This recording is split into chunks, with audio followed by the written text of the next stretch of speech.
why David's been nice to me all the time. No, I know David for a long time, and it's always a pleasure to see him. We go back a ways. And it's always a pleasure to be up here at one of the finest, if not the finest, liberal arts colleges in the United States. And I've been to Claremont and McKenna a couple of times and given a talk, and it's always a pleasure. I'm back first time at Pomona, so it's great to be here. Thank you very much. As David indicated, I'm going to talk about the election in Japan in 2000. Is it possible to dim the lights perhaps a little more?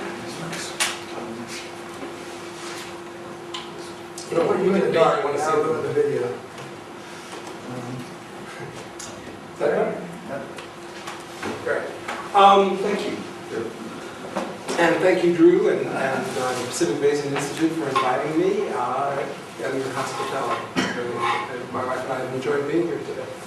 I'm going to talk about the election, which was a momentous election in Japan. Probably the most momentous since 1955 in many ways. And I'm going to talk about the reasons the ruling Liberal Democratic Party that had ruled Japan for all but 10 months since 1955, and even then had never really lost an election, finally lost an election, and power has changed to the Democratic Party in Japan. I have a lot of slides. A lot of them are charts, so even though there are a lot of slides, it shouldn't take me more than, I have 35, 40 minutes. Great. The lower house of Parliament was dissolved in July 2009, as the slide shows. The upper house cannot be dissolved, by the way. It's always in session, technically, the House of Councilors. But the important house is the House of Representatives. Turnout was very high. It was 69%, which is high for recent elections, although 2005 election was also very high turnout as well. What made the 2009 loss of the LDP so unusual in many ways is that within 4 years, the ruling Liberal Democratic Party, the LDP, had gone from having 2/3 of the seats in the lower house with its coalition partner to an absolute and total loss. A turnaround in 4 years, I think it may be even unusual in parliamentary democracies. In 2005, under former Prime Minister Koizumi, the LDP had won 61% of the seats, a huge victory. The DPJ had lost 23% of its seats, and 144 out of the 146 LDP incumbents in the single-member districts, the local districts, won. And so nearly all of them won in 2005.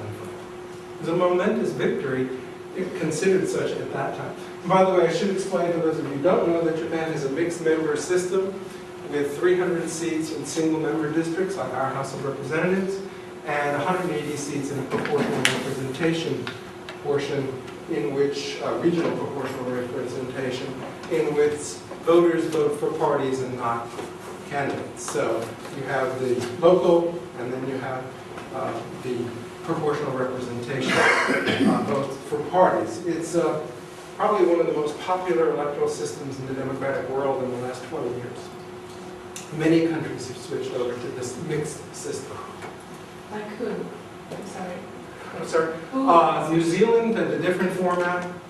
Italy temporarily, and I'm missing one. Italy, New Zealand, I think Lithuania. There are many countries. It's been called the most popular electoral type system of the 21st century. It's supposed to bring about the best aspects of local voting for a local candidate with the best aspects of proportional representation of voting for parties, and they're getting seats proportional to their votes. So there are two versions of this system, however, and Japan has one, and Germany and New Zealand have a different version. So, it didn't work. There it is. 私が愛する日本は今立ちすくんでおります。日本の底力は必ずやこの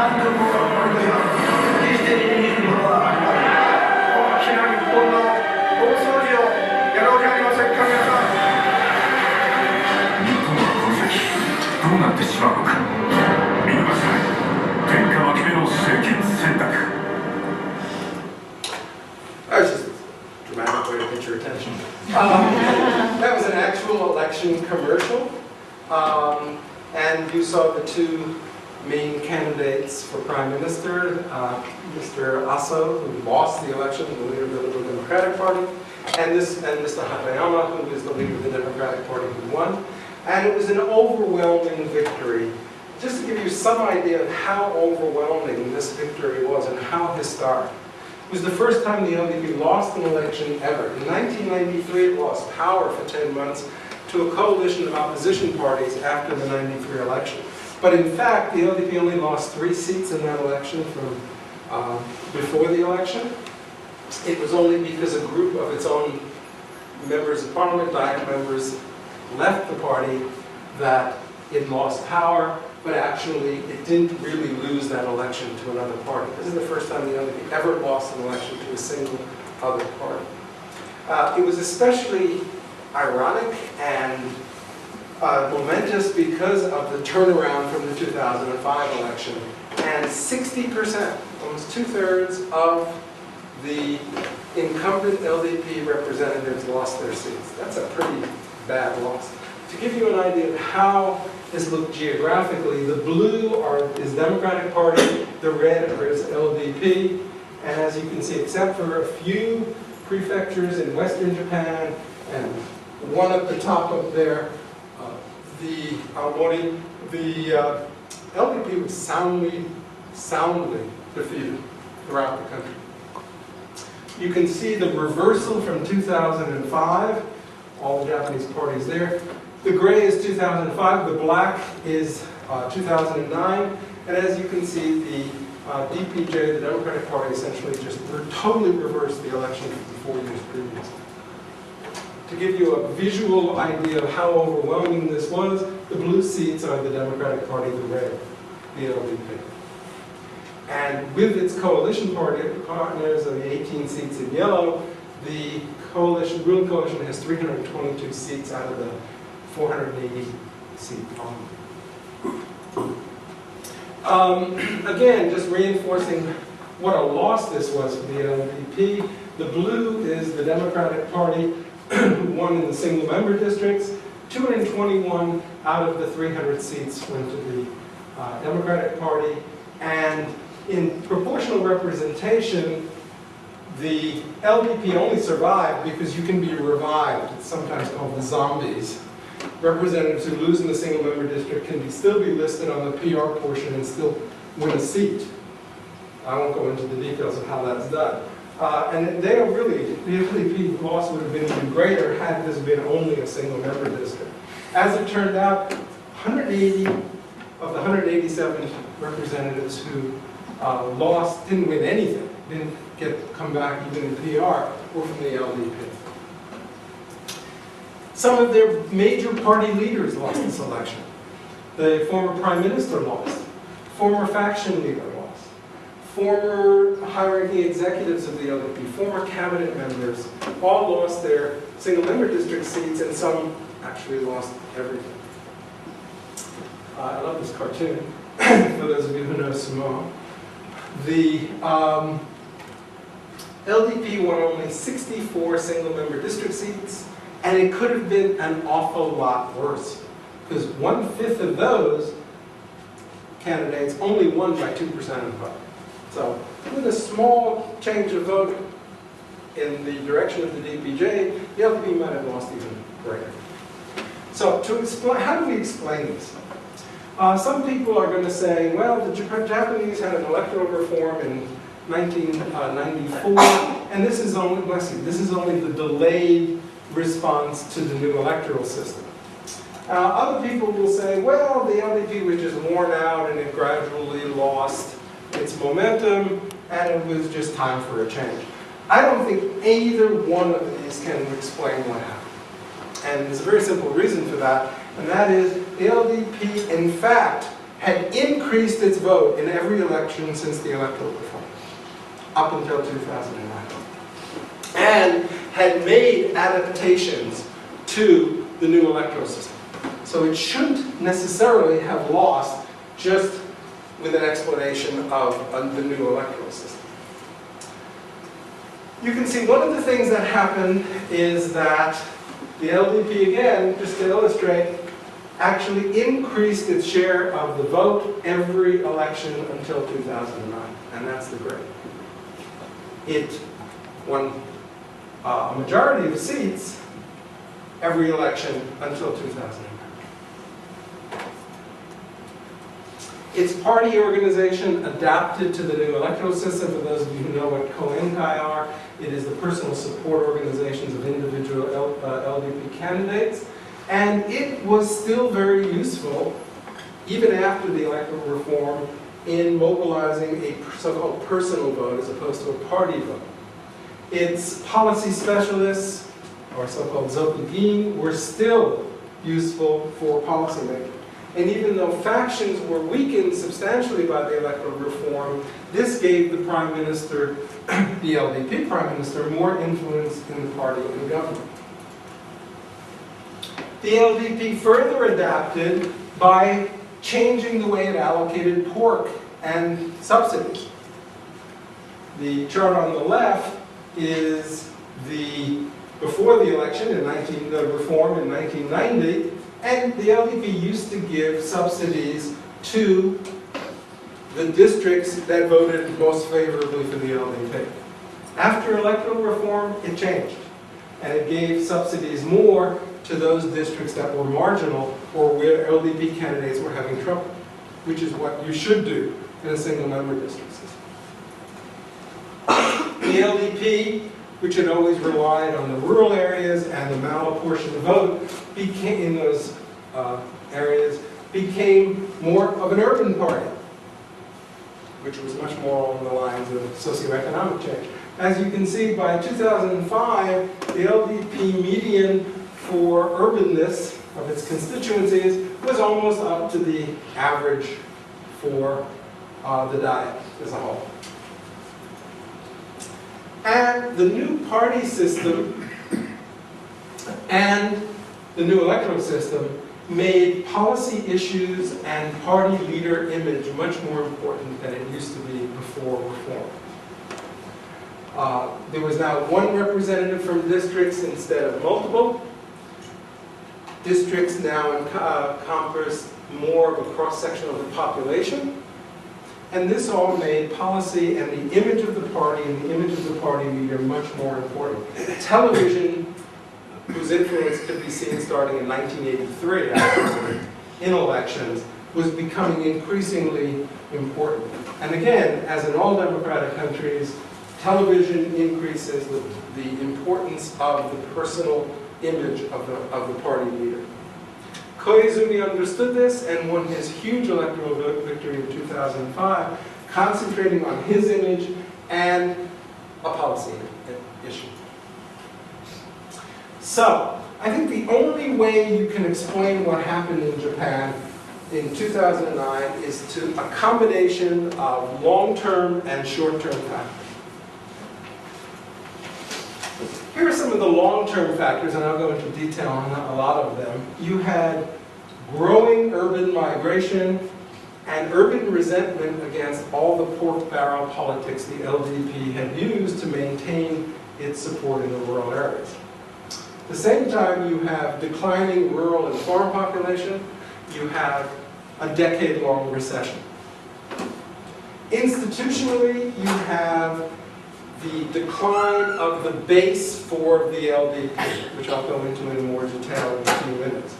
Partially through increasing local government mergers, partially through its interest groups in its constituencies becoming weaker and weaker and less tied to the LDP. The bureaucracy, which used to be hugely respected in Japan, had become, in fact, very unpopular over the last 10 years in Japan. And then there was the impact of the electoral reform of 1994. Short term, and I'll go into some of these as well, you had very poor leadership after Koizumi in the LDP. They did not deal with policy issues well, and they had very little media appeal. Koizumi's own reform policies helped to undermine the base of the vote for the LDP. And then you have to give some credit to the Democratic Party because it played on these factors, longer-term factors, very, very skillfully. So let's go into some of these. What happened in the rural areas, which used to be the major base for LDP vote? The old pattern used to be the LDP lost in the cities, but the DPJ won, but the LDP won the rural vote. Look what happened in 2001.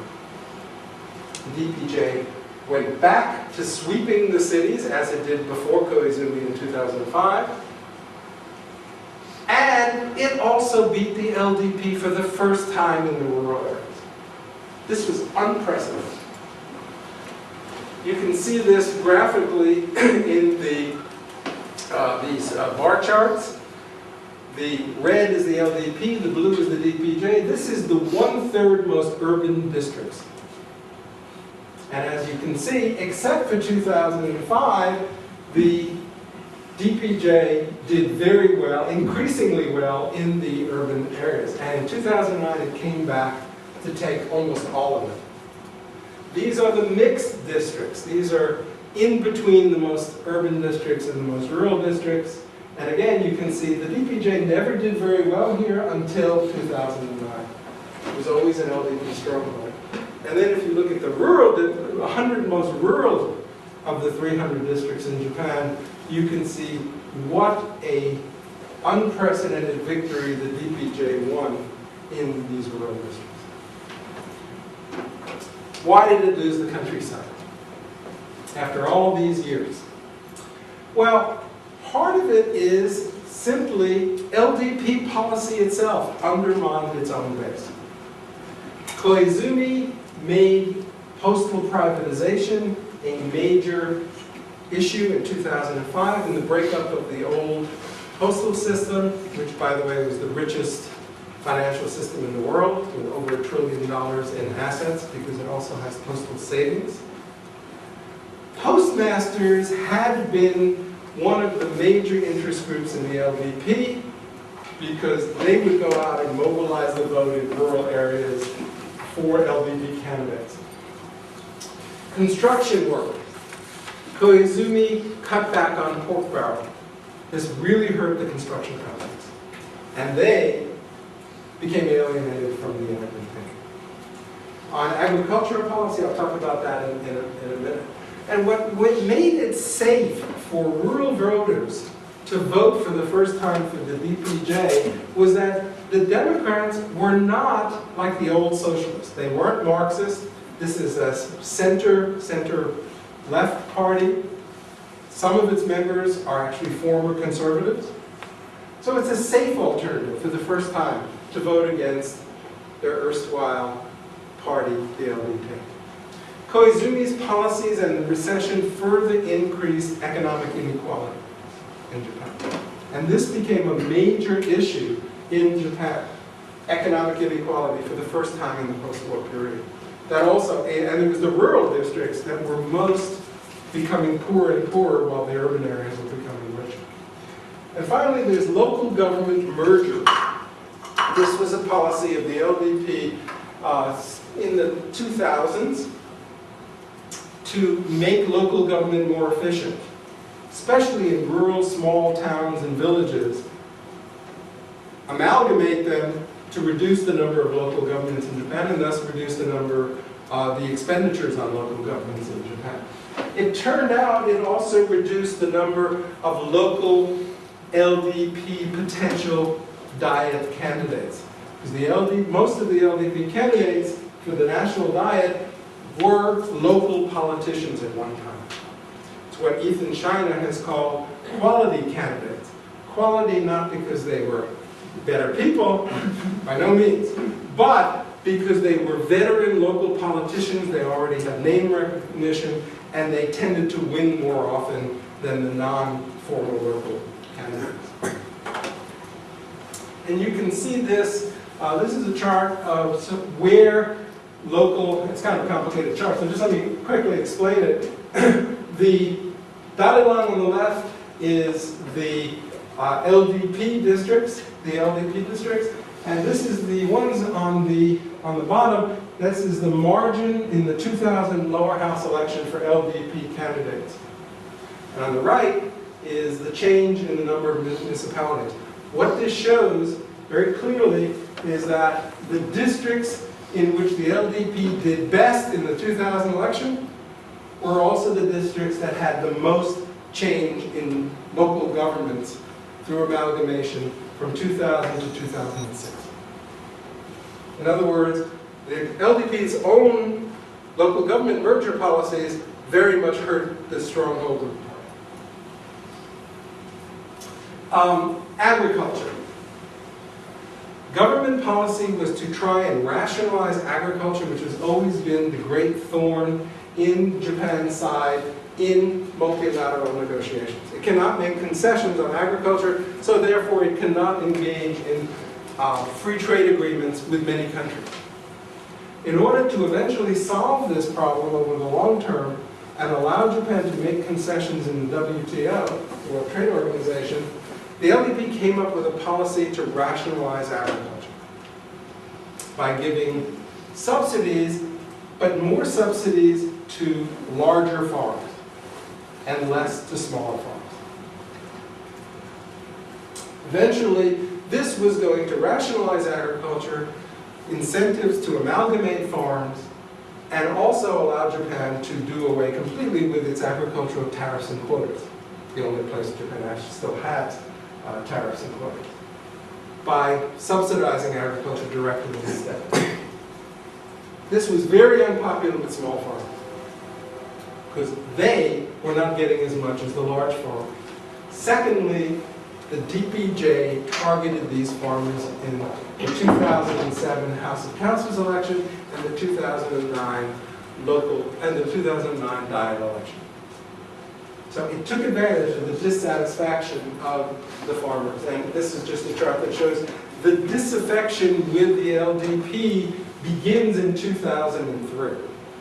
That's not just new in 2009, it begins in 2003. The slope of the line shows the urban residents and the LDP vote.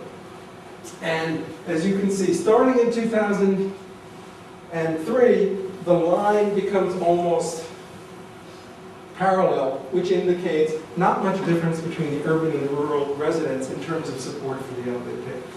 The only difference is in 2009, the line is that much lower overall. But otherwise, the line is becoming more parallel since 2003, indicating the increasing disaffection of rural residents from the LDP. Another factor is opposition coordination. The LDP won roughly the same percentage of vote in 2009 as it did in 1996, the first election under the new electoral system. But it got 3 times as many seats. And one reason for that is that in 1996 and 2009. One reason is the opposition did not cooperate with each other in 1996. They did for the first time in 2009. Had they cooperated in 1996, it's quite possible the LDP would have lost power then. Out of the 300 single-member district contests, there was no competition amongst the opposition. Essentially, they coordinated where the different opposition parties would run candidates, so there was much less overlap among the opposition. They weren't running against each other. The opposition parties were running against the LDP. Much better coordinated than in previous elections. Interest groups base for the LDP has been declining over time. The solid support blocks for the LDP, in addition to agriculture, were giving way by 2009. For example, the Medical Association, doctors, which had a long time been an LDP ally. In some local branches in 2009, they allowed their local branches to pick which party they wanted to vote for. Previously, it was centrally determined, and they would vote for the LDP. This, by the way, is a tendency that has increased even further after the election. LDP party membership was down by 2007 to where it was in the 1970s. The number of local politicians, as I said, because of local mergers, has completely gone down. The blue line is the overall number of local candidates, local assemblymen. The green line is those in rural areas, city towns, in villages and towns. As you can see, the number of the pink line is the prefectural assembly, and the red line are city assemblies. They haven't changed much. The real change is rural towns and villages. Because of mergers, there's fewer and fewer local politicians who were vote mobilizers for the national level, as well as the local level, as well as potential candidates for the LDP to draw. Those are all now much diminished. The personal support organizations of LDP Diet members, which mobilize their vote, are back down to where they were in terms of membership to 1972. The bureaucracy is very interesting. The LDP has always had an alliance with the bureaucracy, and the bureaucracy has always been said to have an important impact on policy. The DPJ took advantage of this perception of bureaucratic influence to hammer or bash the bureaucracy. Take advantage of the population's resentment of the bureaucracy as being too powerful and as a symbol of the old politics. In fact, you look at Professor Muramatsu Michio's surveys of bureaucrats and politicians from the 1970s in the first survey, 1980s in the second. The third survey was done in 2001 and 2002. You can see that bureaucrats and politicians themselves thought that the bureaucrats' power and influence would be decreasing in the future. That's the blue line.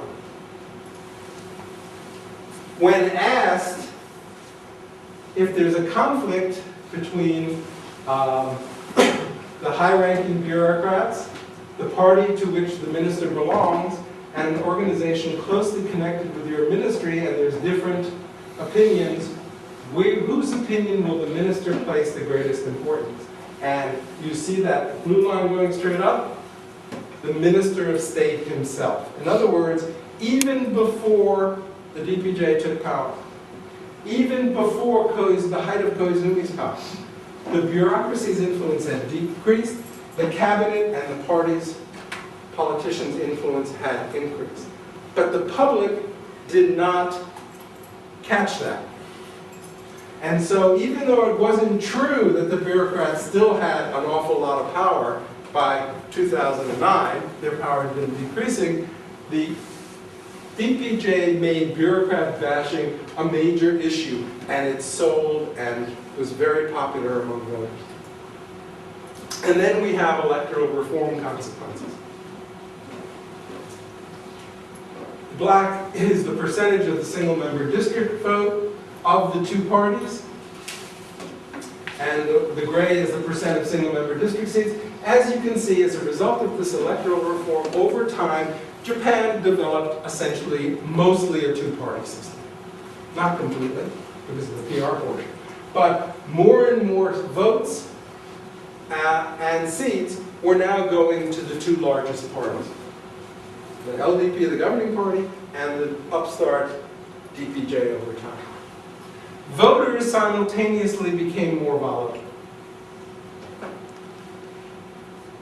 Many more swing districts, many more voters willing to switch parties from one election to the next, and with weaker links to social groups, even greater swings in the population. And the media playing more and more of a role, television especially, in stimulating people who to vote for, instead of voting for the old parties that they had always voted for.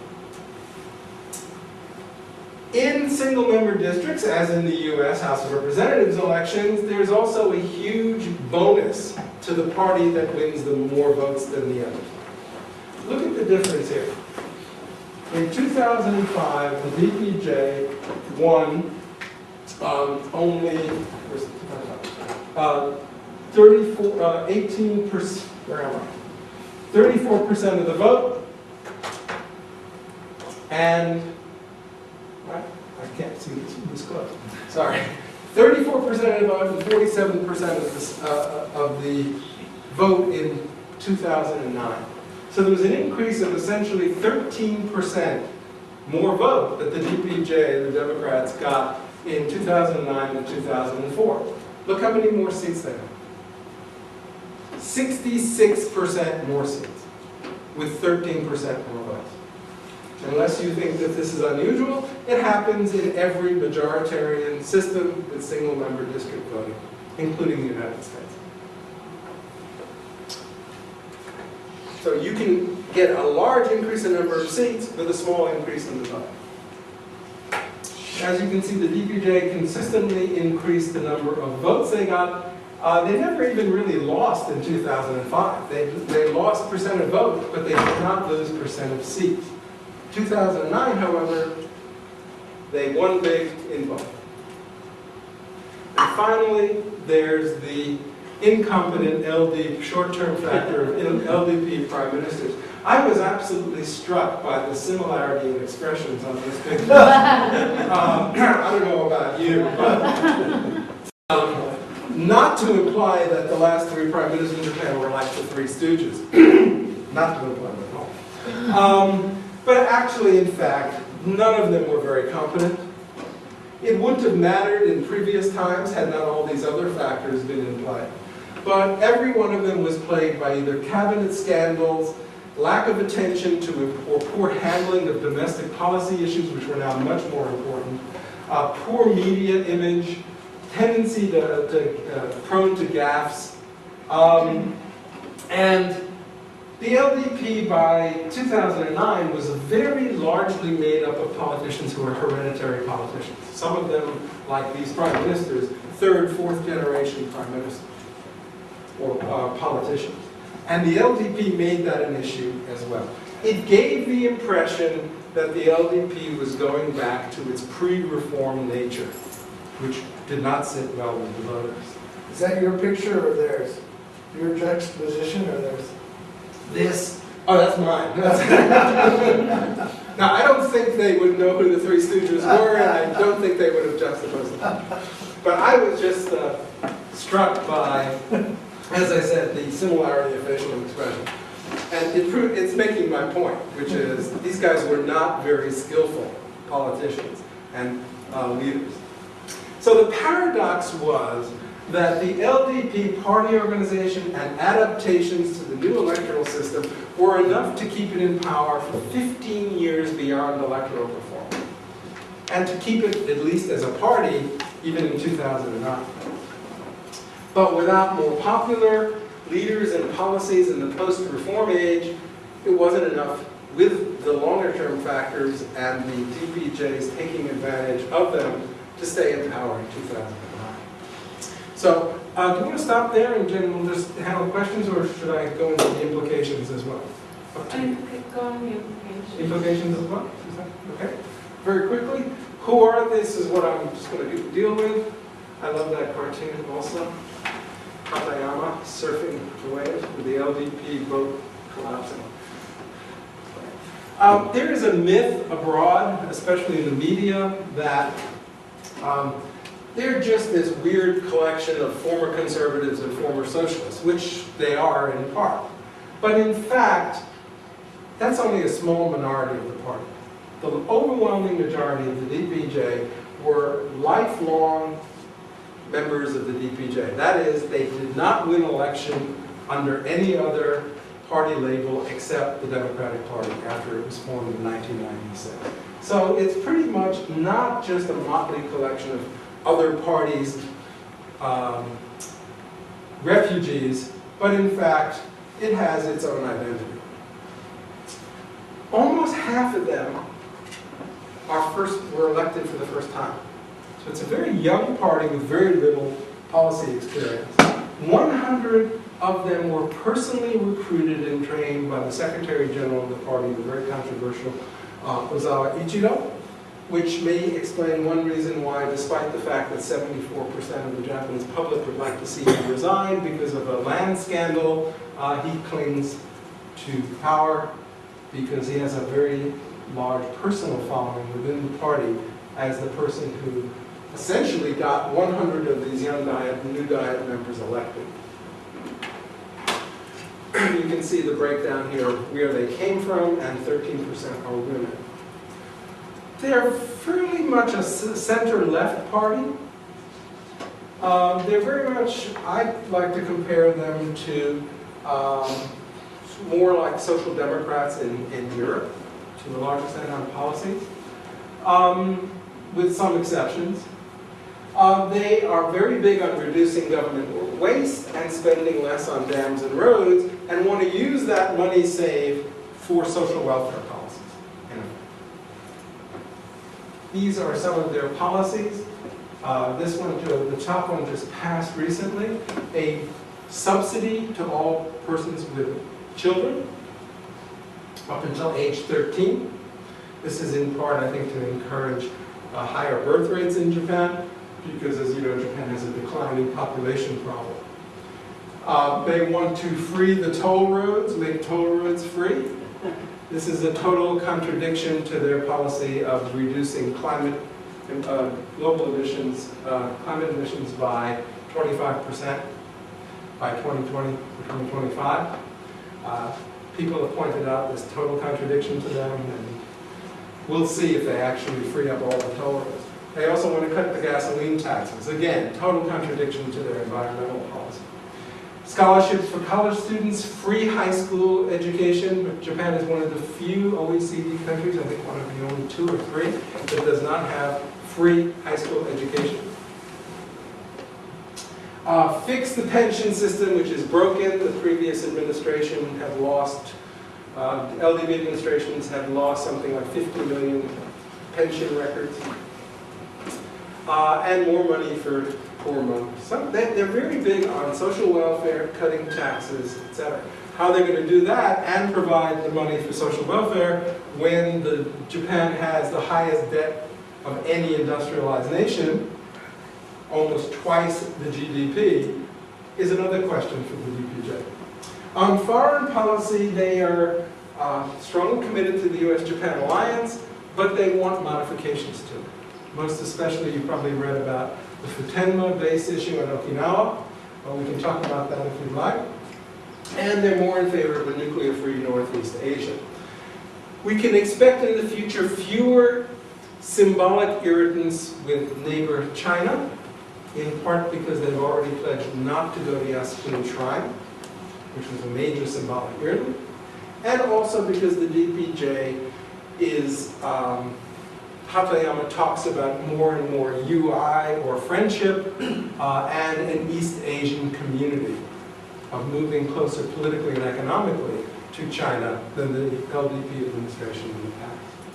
Excuse me, what does SOFA stand for? SOFA is the Status of Forces Agreement, which the U.S. has, I believe, over 90 countries in the world for where we have bases, and which essentially govern the status of our armed forces. So, for example, in Japan, U.S. forces do not have to have visas. They also are, and this is the big issue, they were handled differently until 1995 and in 2000. They were handled differently than Japanese citizens in terms if they committed a crime. And this, of course, is a major irritant to particularly to Okinawa.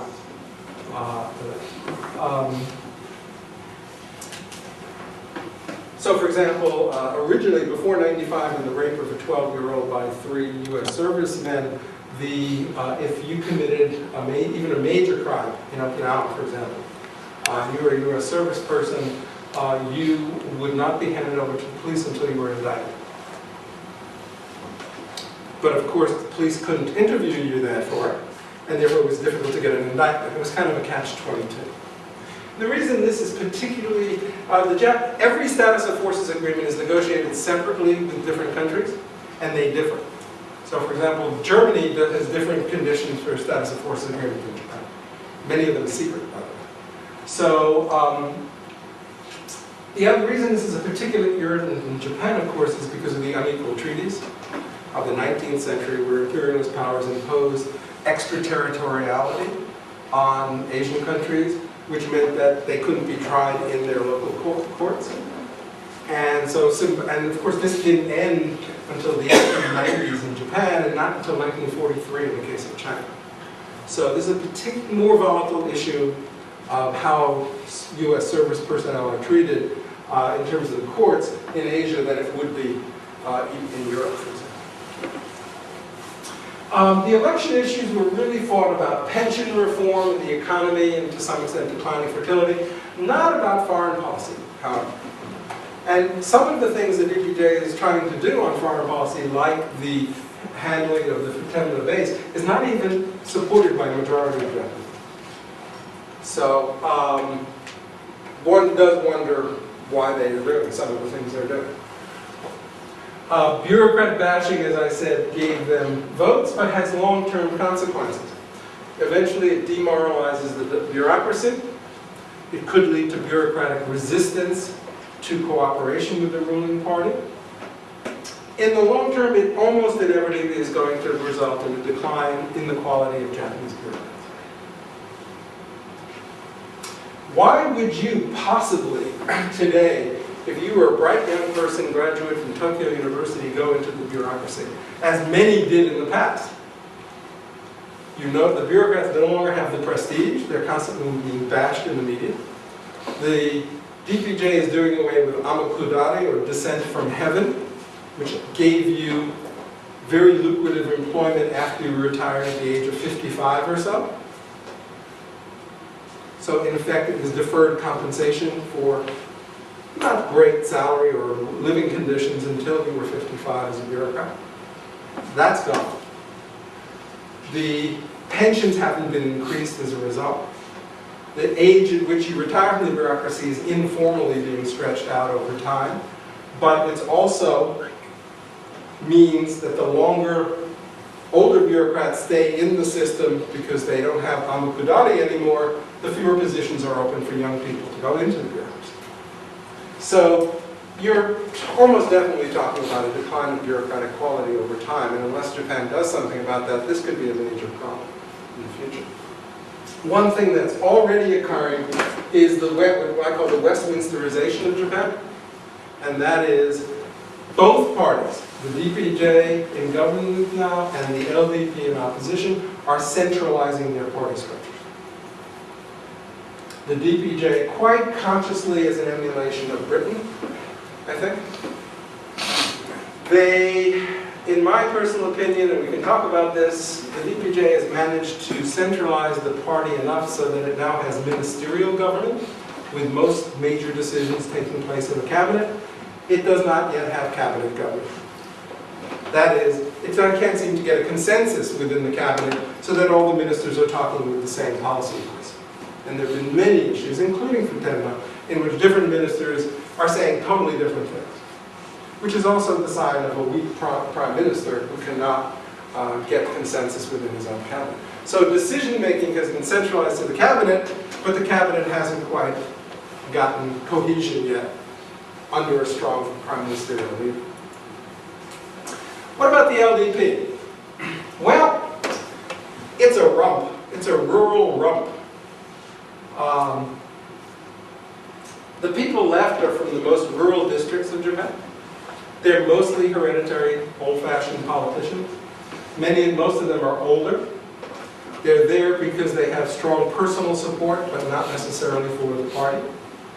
The president of the LDP, many people think he may not be charismatic or strong enough to rebuild the party.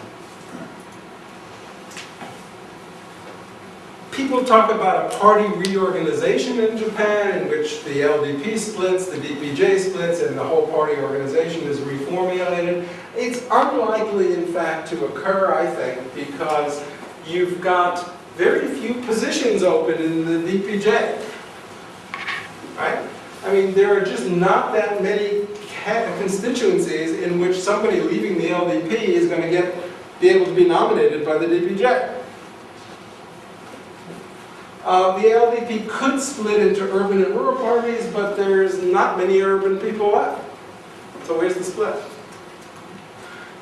And any party reorganization in Japan will require the DPJ to split first. And you can see this lately where a very top-ranking member, Prime Minister Hatayama's brother, Kunio, as a matter of fact, left the LDP to great media fanfare and talked about forming a new party, and nobody came there. But why, if you were in power, would you split? I mean, let's face it, being in power is one of the things that kept a very diverse LDP together for 55 years. Why would the DPJ split while they're in power?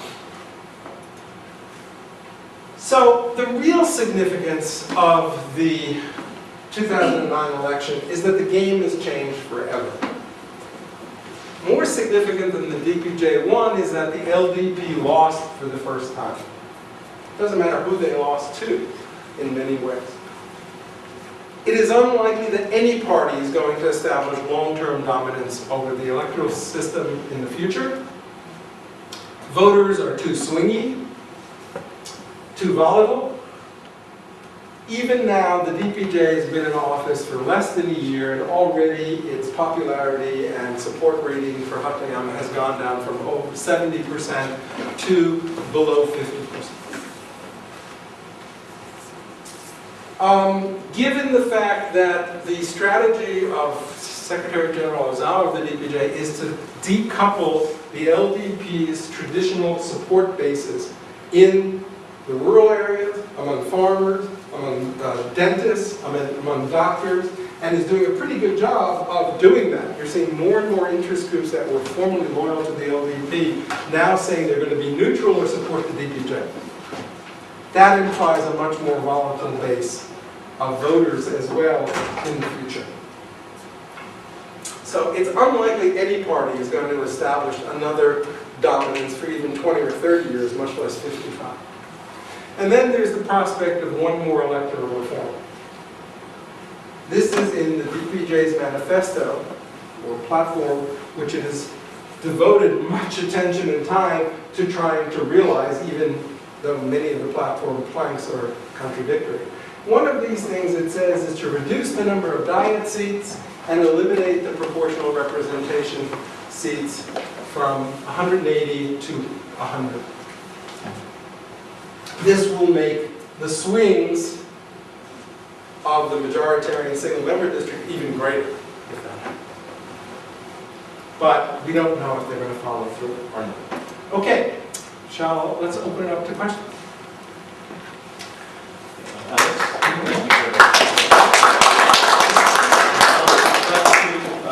Sure.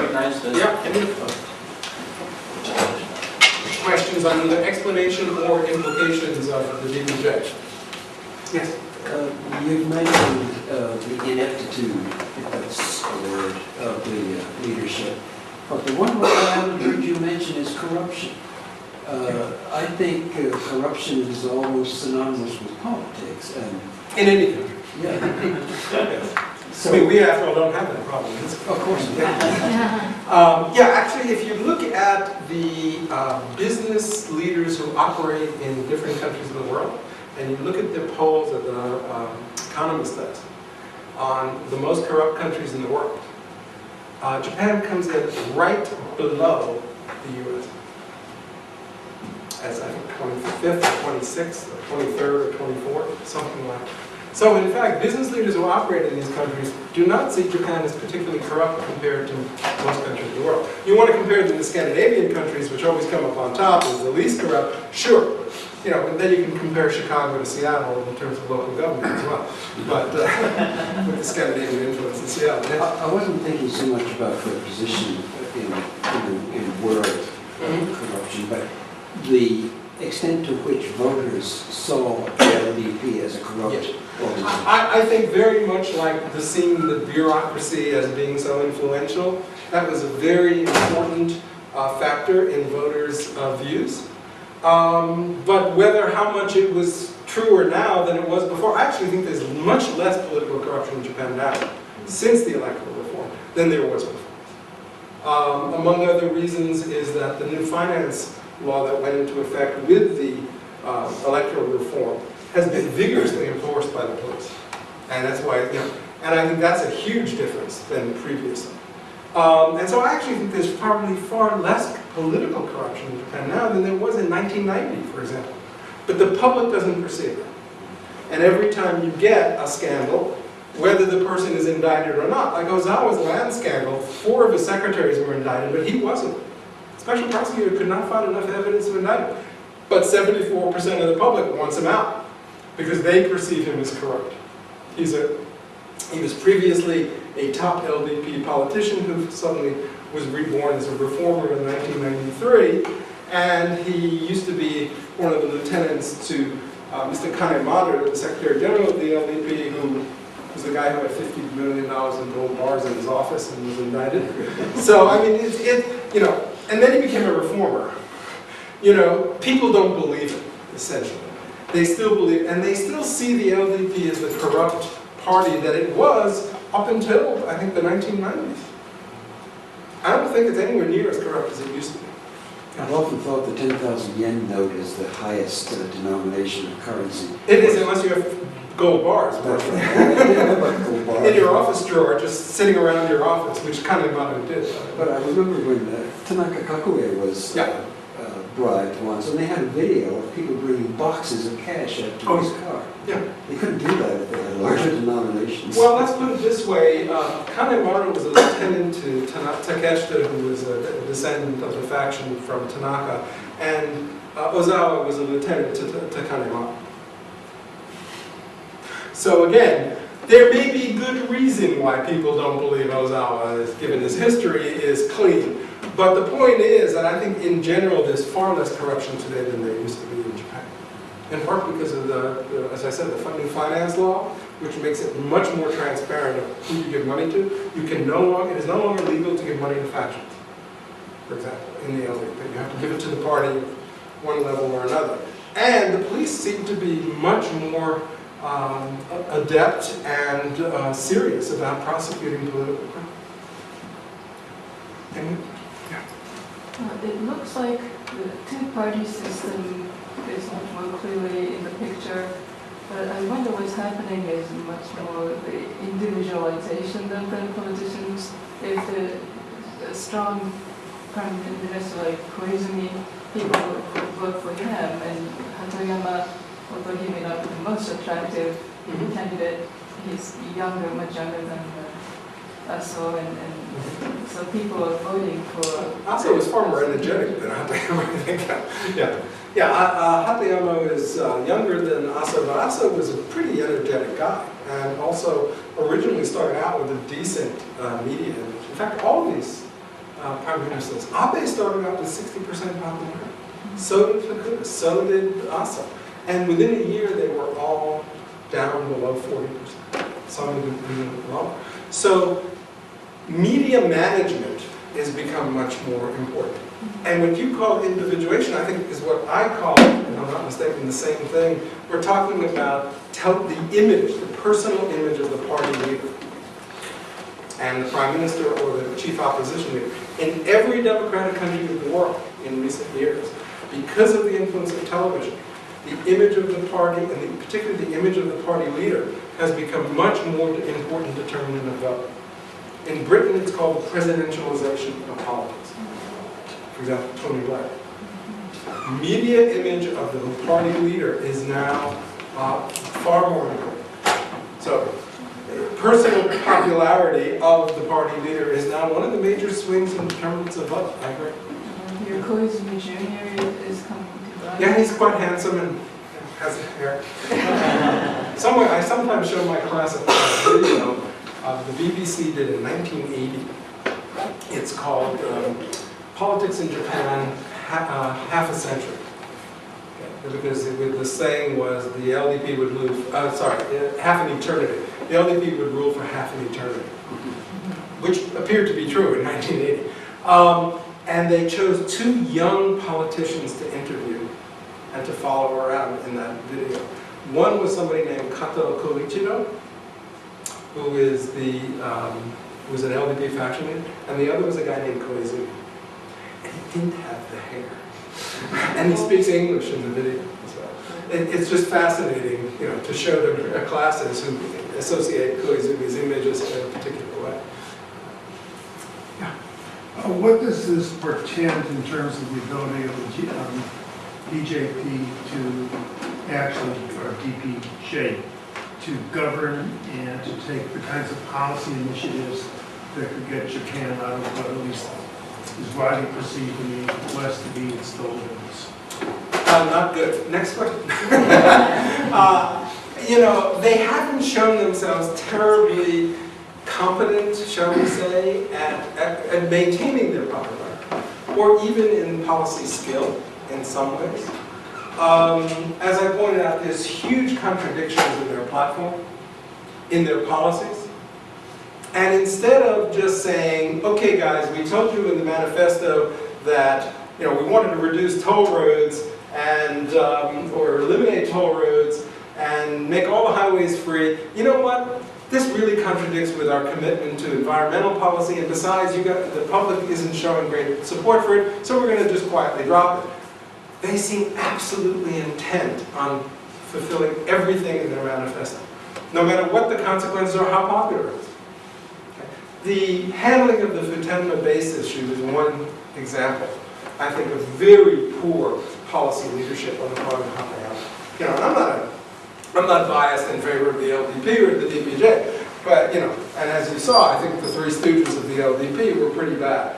But, it's incomprehensible to me. I don't think anybody understands why Hatoyama did what he did in terms of the Futenma base issue. Had he just not said a word about the current agreement, waited a year, and then said, okay, US, it's now time to start talking about further reductions in the bases and further, reduction of the burdens of the Okinawans, which I think he sincerely believes are onerous, and they are. He would have been a hero to everybody. And I think the US could have accepted it. Instead, right at the beginning of the Obama administration, he says, oh no, we're not going to live up to the prior agreement Japan made with the US. So let's negotiate a new one. The Okinawans themselves had accepted that agreement, quietly, as a much better deal than what they had previously, than the status quo. And it was Hatoyama's statements on this that mobilized the Okinawans against the current agreement. They were not mobilized against it previously. So it was really a poor political use of the Prime Minister's office in his first few months in office. Furthermore, Japan has no leverage. Let's think about the Futenma issue. Okay? What happens if there's no agreement and Japan abrogates the current agreement? Who's better off? Who wins, who loses? The US wins from the status quo. Japan and the Okinawans lose. Because the agreement that was negotiated by the LDP reduces the burden on Naha and the residents, which are far more populous than the Nago Peninsula. Okay? So it's a better deal for the Okinawans to have the change. If there's no agreement, and this negotiation goes on for years, the status quo remains, and the Okinawans are the losers. So nobody quite understands why he picked that issue at that timing to seize upon in US-Japan relations. And I think it's a combination of his personal belief, and because I think he really is very sympathetic to the Okinawans, and probably pressure from his coalition partner, the Socialists, who are probably, if the current agreement remains and the base remains in Okinawa, no matter where it is going, are probably going to drop out of the coalition.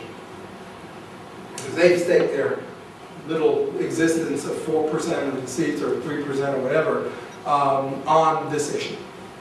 And I don't think that, and Hatoyama has backed himself into a corner.